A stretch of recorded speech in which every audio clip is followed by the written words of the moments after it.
안녕하세요. 서쌤입니다. 과목별 기출문제 제1과목 2013년도 제1회 기출문제입니다. 1번 보겠습니다. 연삭숫돌에 자생작용이 되지 않아서 입자가 납작해지고 날이 무뎌지는 현상, 글레이징을 이야기합니다. 추가적으로 날과 날 사이의 공간이 칩으로 메워지는 것을 눈매움이라고 하고 로딩이라고 하죠. 그리고 날 자체가 연삭숫돌의 날 자체가 무뎌지는 현상을 눈 무딤이라고 하고 글레이징이라고 합니다. 이 두 가지를 수정해 주는 것, 이 두 가지 결함을 수정해 주는 것을 드레싱이라고 하고요. 그리고 연삭을 계속하게 되면 숫돌의 모양이 틀어지게 되는데 그 틀어진 모양을 수정해 주는 것을 투르잉이라고 합니다. 4번 보겠습니다. 광물 섬유를 화학적으로 처리해서 원액의 80%의 물을 혼합한다고 했어요. 그래서 점성이 낮고 냉각 효과가 큰 절삭류를 물어봤습니다. 절삭류 중에서 물을 혼합한다라고 하면 수용성 절삭류가 가장 많이 사용하는 것이죠. 그래서 정답은 4번이 되겠습니다. 절삭류 중에서 일반적으로 가장 많이 사용하는 절삭류가 바로 수용성 절삭류입니다. 밀린 선반 가공을 할 때 많이 사용을 하죠. 그래서 보통 일반적으로 색깔에 따라 다르지만 물에 섞으면 흰색으로 변하게 되거나 또는 형광물질을 넣어서 형광색으로 변하게 되는 그러한 절삭류를 많이 사용합니다. 특징은 냉각 효과가 가장 큰 특징이고요. 그리고 범용성, 여러 가지 상황, 가공 조건에서도 상용할 수 있는 범위가 큰 게 가장 큰 특징입니다. 5번 보겠습니다. 다음 중 선반의 규격을 가장 잘 나타낸 것은 선반의 규격이라고 하면 보통 두 가지를 볼 수가 있습니다. 척에 물릴 수 있는 공작물의 최대 지름, 이 지름값의 크기를 스윙이라고 하는데요. 이 스윙으로 선반의 규격을 나타내는 방법이 한 가지가 있고요. 또 양 센터 간의 길이, 척에 있는 중심점과 심합되어 있는 중심점의 이 길이로 양 센터 간 길이로 선반의 규격을 나타내기도 합니다. 그래서 여기에 해당되는 것은 바로 2번이 되겠죠. 깎을 수 있는 일감의 최대지름, 공작물의 최대지름을 이야기합니다. 정답은 2번이 되겠습니다. 7번 보겠습니다. 마이너스 4 마이크로미터의 오차가 있는 호칭 치수 30mm의 게이지 블록과 이 블록과 다이얼 게이지를 사용해서 측정기죠.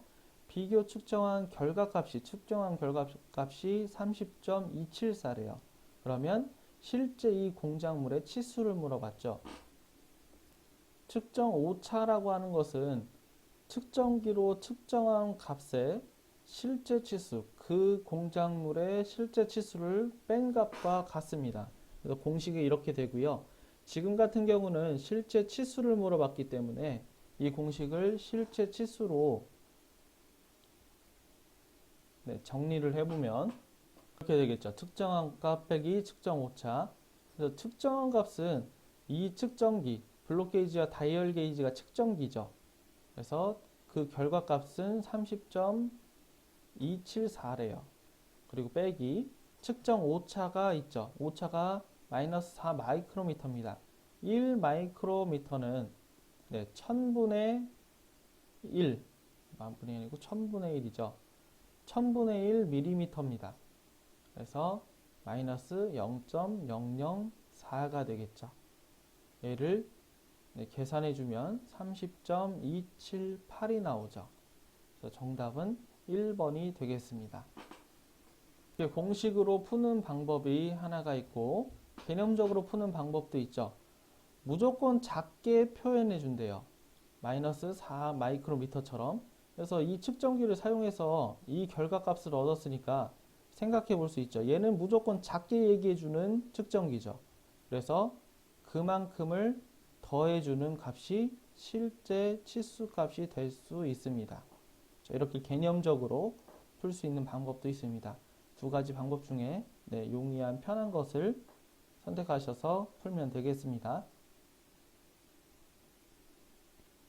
다음 9번 보겠습니다. 구성인선의 방지 대책으로 잘못된 것은, 구성인선이라고 하면 날 끝에 공작물의 칩이, 찌꺼기가 계속 남아서 얘가 오히려 날끝 역할을 하는 것을 구성인선이라고 하죠. 가공할 때 정밀도를 떨어뜨리는 결함 중에 하나입니다. 방지해야 하는데요. 방지 대책으로는 날끝을 예리하게 만들면, 칼날을 예리하게 만들면 여기가 찌꺼기가 덜 끼겠죠. 그리고 빠르게 절삭하면 찌꺼기가 덜 끼겠죠. 그리고 절삭을 할 때 절삭액, 윤활유나 절삭류를 주면 여기가 씻겨져 내려가기 때문에 덜 끼게 됩니다. 그래서 하나씩 보면 1번 보겠습니다. 이송량을 감소시키고 절삭 깊이를 깊게 한다. 한 번에 많은 양을 자르게 되면 그만큼 많은 칩이 여기 끼기 때문에 이건 맞지가 않죠. 그래서 정답은 1번이 되겠습니다. 잘못된 것. 나머지는 네, 다 맞는 복이죠. 그 중에서 3번을 보면 세라믹 공구는 일반적으로 절삭을 할 때 연강, 철 재료를 많이 절삭을 합니다. 네, 세라믹 공구는 이 철과 친밀성이 작기 때문에 구성인선이 낄 수 있는 기회가 없는 것이죠. 그래서 세라믹 공구를 사용하면 구성인선이 잘 끼지 않게 됩니다. 다음 12번 보겠습니다. 리 컬러명 밀링 머신에서 테이블의 상하 이동 거리가 400mm고 전후 이동 거리가 200mm라면 몇 번에 해당하는가? 보통 밀링 머신은 네, 좌우 이동이 가능하죠. 그리고 전후 이동, 앞뒤 이동, 그리고 위아래, 상하 이동이 가능합니다. 그 중에서 규격, 밀링 머신의 크기를 판단하는 기준은 네, 전후 이동을 많이 보죠. 그래서 테이블의 전후 이동 거리를 봅니다. 전후 이동 거리. 그래서 200mm를 기준으로 얘를 1호 또는 1번 기계라고 하고 넘버1이라고 하죠. 그리고 500mm 차이로 250mm를 2호, 그리고 300mm를 3호 이렇게 해서 호칭을 정하게 됩니다. 이렇게 따져보면 지금 전후 이동 거리가 200mm이니까 1번 기계, 1호 기계가 되겠네요. 정답은 1번이 되겠습니다. 14번 보겠습니다. 슈퍼 피니싱의 특징과 거리가 먼 것은, 슈퍼 피니싱은 공작물에 회전을 주고 연삭숫돌입니다. 연삭숫돌. 연삭숫돌을 가압해서 약하게 가압하고 진동을 주죠. 좌우나 전, 앞뒤 진동을 주어서 이 표면을 미세하게 다듬는 작업입니다. 그래서 거울과 같이 매끄러운 표면을 얻을 수가 있는데요. 하나씩 보겠습니다. 1번 진폭이 수 밀리미터고 연삭숫돌의 진폭을 이야기하는 것이죠. 그리고 진동수가 매분 수백에서 수천 값을 가진다. 그렇죠. 2번 가공열의 발생이 적다. 맞죠? 그리고 가공 변질층이 작아지므로 가공면의 특성이 양호해진다. 맞습니다.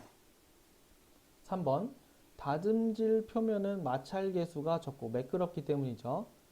그리고 내마멸성, 내식성이 우수해지는 특징이 있습니다. 4번 입도가 비교적 크고 경한 숫돌에 고압으로 가압해서 연마하는 방법이다라고 했는데 고압이 아니죠. 그쵸? 누르는 힘과 진동을 주는 것이죠.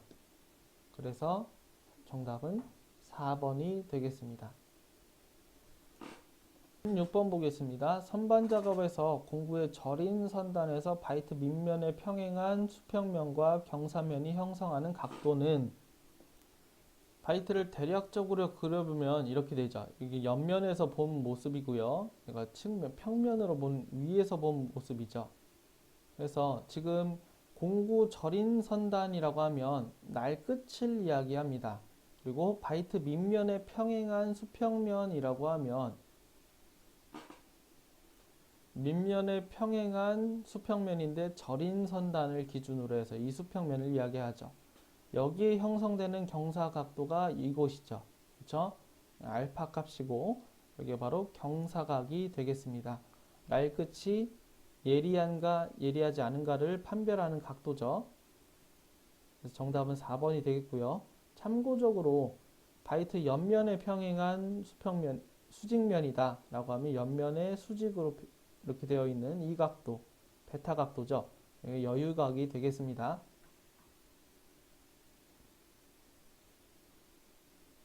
다음 18번 보겠습니다. 드릴 작업에서 너트나 볼트, 머리에 접하는 면을 평평하게 해서 닿는 면을 평평하게 해서 그 자리를 만드는 작업. 그래서 스포 페이싱이 되겠습니다. 스포 페이싱은 보통 주물품에 많이 사용하는데요. 여기가 살짝 이렇게 튀어나와 있습니다. 처음에는. 근데 이곳에 여기가 너무 우둘투둘 하게 되면, 이게 울퉁불퉁하게 되면 볼트나 너트를 결합시켰을 때 풀려지게 됩니다. 접촉이 잘 일어나지 않게 돼서 마찰이 되지 않아서 풀려질 수 있는 상황이 발생할 수 있기 때문에 여기를 자리를 한번 매끄럽게 가공해 주는 것이죠. 그 방법이 바로 스포 페이싱이 되겠습니다. 그리고 볼트 머리를 숨기기 위해서 카운터 보링을 하고요.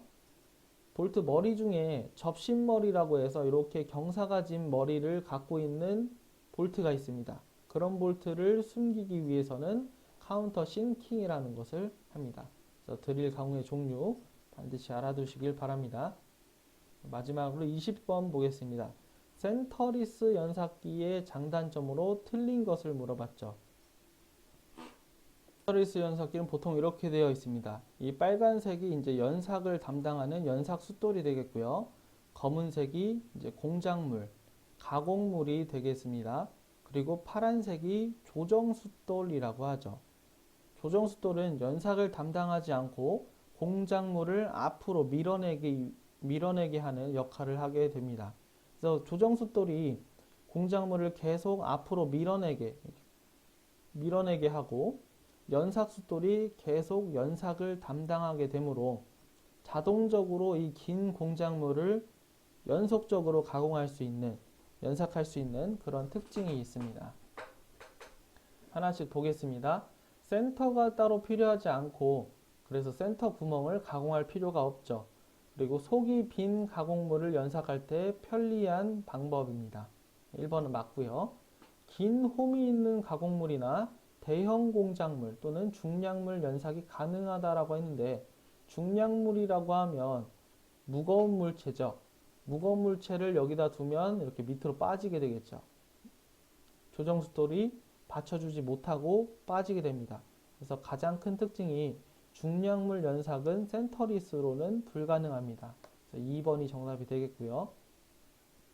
연삭숫돌의 폭보다 넓은 가공물을 플랜지 컷 방식으로 연삭할 수 없다라고 했는데 플랜지 컷이라는 건 이렇게 생겨서 이렇게 단차를 만들 수 있는, 단차로 연삭할 수 있는 이런 연삭기를 이야기합니다. 근데 여기 센터리스 연삭기는 자동적으로 쭉 연삭을 하기 때문에 단차를 만들 수는 없는 것이죠. 그래서 없다고 했으니까 3번도 맞습니다.